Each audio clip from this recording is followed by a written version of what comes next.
muito bom dia para você, graça e paz. Estamos juntos, nossa porção diária da palavra. Hoje quero meditar com você na carta do apóstolo Paulo aos Colossenses, no capítulo 1, e nós vamos ler no versículo 9 até o 11. Por esta razão, também nós, desde o dia em que soubemos disso, não deixamos de orar por vocês e de pedir que transbordem do pleno conhecimento da vontade de Deus, em toda a sabedoria e entendimento espiritual. Dessa maneira, poderão viver de modo digno do Senhor, para o seu inteiro agrado, frutificando em toda boa obra e crescendo no conhecimento de Deus. Assim, vocês serão fortalecidos com todo o poder, segundo a força da sua glória, em toda a perseverança e paciência com alegria. Amém.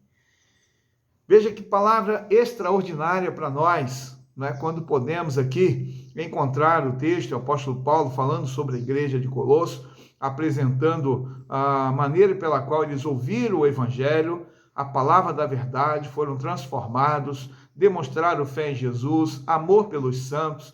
Então, toda a realidade vivida por eles, Paulo está destacando, Paulo está reconhecendo. E agora, não é, uma vez que Epáfra, não é, aquele que ministrava, que ensinava, que compartilhava com aqueles irmãos, e Paulo, quando ouviu sobre tudo isso, não é, Paulo ficou muito feliz mesmo, pelo relato e pelo testemunho daqueles irmãos.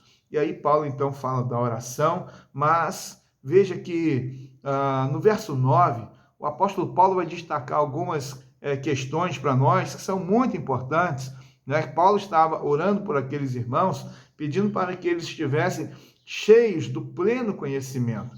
Não é? Paulo está combatendo o ensino aqui do gnosticismo, não é? Então, em meio a tantos ensinamentos equivocados, heresias que estavam sendo compartilhados naquela igreja, e uma delas era justamente um grupo seleto de pessoas que tinha conhecimento, né? A questão da palavra gnose, né? Conhecer, então ali eles tinham conhecimento, era um grupo apenas específico que poderia alcançar o conhecimento. E Paulo então está tratando desse aspecto, diz não apenas conhecimento, mas o pleno conhecimento de Deus. Não apenas um grupo de eleitos, um grupo de pessoas específicas que poderiam chegar a esse nível de conhecimento de Deus. Mas Paulo diz que toda aquela pessoa que tem Cristo como Senhor e Salvador tem a oportunidade de alcançar o pleno conhecimento, a realidade da profundidade, de poder conhecer a Deus cada vez mais. E esse pleno conhecimento, Paulo também vai falar a respeito da vontade de Deus com sabedoria e entendimento espiritual. E isso, então, a realidade desse conhecimento da vontade de Deus, da sabedoria, do entendimento espiritual, daria àqueles irmãos a condição de desenvolver uma vida cristã compatível com aquilo que é esperado pela palavra de Deus, pelos evangelhos, pelos ensinamentos de Cristo e aquilo que é esperado de cada cristão. Ou seja, eles poderiam viver de modo digno do evangelho. Viver do modo digno do evangelho. Veja que é uma realidade importante que fala de ações, comportamento, atitude, palavras, pensamentos, aquilo que envolve a nossa vida e que se demonstra como característica no dia a dia. Então, é muito importante para nós. Uma vez que temos conhecimento da verdade do evangelho, então nós somos chamados para viver de modo digno do evangelho. Talvez hoje você esteja pensando em tantos nomes, tantas pessoas que não vivem de forma digna do evangelho, não dão testemunho, não estão querendo, não se importa com a igreja do Senhor Jesus, não se importa com a palavra revelada e querem viver de qualquer maneira. Também ele vai dizer que nós vamos poder agradar a Deus do seu inteiro agrado. Há uma preocupação do cristão em querer agradar o seu Senhor. E aí, então, agradar nas mais diferentes situações do dia a dia, a dinâmica da vida. Na casa, no trabalho, na sociedade. Na casa, no trabalho, na sociedade. Na dinâmica plena que todos nós estamos inseridos. Também, ele vai, mais uma vez, falar sobre a questão da frutificação. Frutificando em toda boa obra. Produzindo frutos. Cada vez mais. Para a glória de Deus, exaltação do Senhor.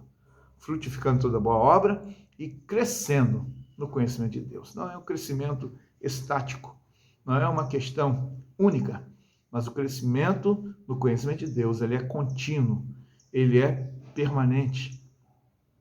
Assim, então, nós somos desafiados a cada vez mais conhecer ao Senhor.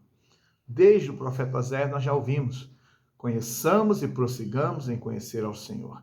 Então não é um conhecimento único, mas é um conhecimento diário, constante, permanente, cada vez mais profundo e cada vez mais nos aproximando de Deus. Então, querido, são ensinamentos tão importantes.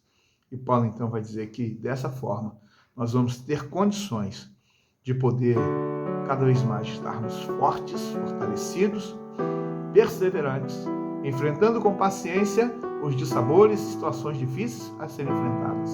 E então nós vamos poder prosseguir cheio de alegria, como resultado da experiência do Senhor na nossa vida. Deus abençoe você, e junto com você toda a sua casa. Vamos juntos, vamos orar? Querido Deus, somos gratos por mais um dia. Obrigado, Deus, pela tua misericórdia e graça sobre nós. Obrigado, Deus, pela tua palavra. Obrigado, Deus, pelo exemplo deixado por aquela igreja. Deus, muito obrigado, porque podemos também, nesse tempo, estarmos desejosos de viver, ó Deus, uma vida em conformidade com o teu evangelho. Estarmos buscando agradar ao Senhor e desejando cada vez mais, ó Deus, frutificar para o crescimento do reino. Abençoa a tua igreja e o teu povo. Eu te peço, Deus, a tua bênção no nome de Jesus. Amém. Um abraço para você. Até amanhã, se Deus permitir, que você tenha um dia de paz.